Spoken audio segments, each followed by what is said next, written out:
Dans un monde qui semble de plus en plus complexe, beaucoup de gens ont ce sentiment de perte de contrôle. Et si la solution, ce n'était pas de subir, mais d'agir? Une nouvelle stratégie est en train d'émerger pour reprendre les rênes de son destin. C'est cet état d'esprit proactif qu'on va décortiquer ensemble. Voilà la question centrale. Est-on un simple passager ballotté par les événements et les décisions des autres? Ou bien le pilote, celui qui choisit activement sa destination? La réponse à cette question, elle ne définit pas seulement un parcours, elle définit qui l'on est.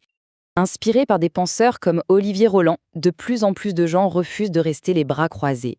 Ils adoptent une stratégie bien plus moderne pour retrouver une forme de souveraineté personnelle. Et pour bien comprendre cette mentalité, on va commencer par sa facette la plus spectaculaire. Alors voilà notre parcours. D'abord, on va définir l'idée clé.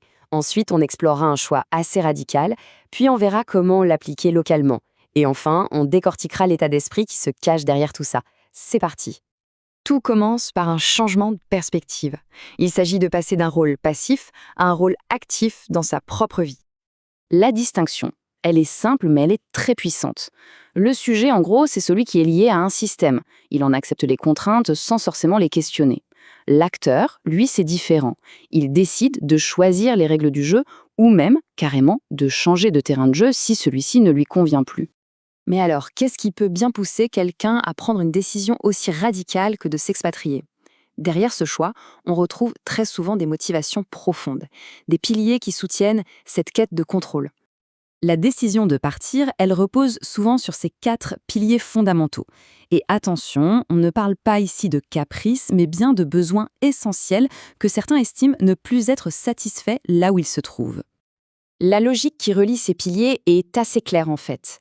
Tout part souvent de la sécurité physique, pour sa famille par exemple. Ça s'étend ensuite à la conservation du fruit de son travail, puis à l'accès à de meilleurs services et enfin à la liberté de penser. Chaque étape est une quête pour une meilleure qualité de vie, tout simplement. Alors ça, c'est une mentalité qui transforme complètement la relation à son pays.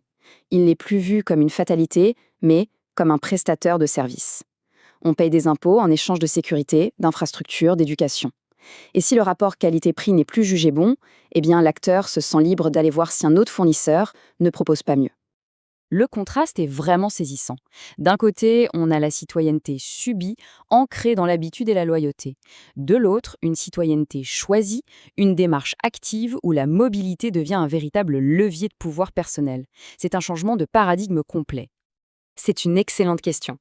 Parce que si cette philosophie est puissante, elle semble réservée à ceux qui peuvent ou veulent partir. Et si le vrai changement n'était pas géographique, mais avant tout mental? Voyons maintenant comment ces principes peuvent être appliqués par tout le monde, et partout. Parce que la souveraineté personnelle, ce n'est pas qu'une question de passeport. Alors, comment on fait pour construire sa forteresse personnelle sans déménager? Il y a 4 grands chantiers. D'abord, bâtir son indépendance financière, pour ne plus dépendre d'un seul employeur. Ensuite, créer sa propre valeur, via l'entrepreneuriat par exemple. Puis, se former en continu, pour garder un esprit critique.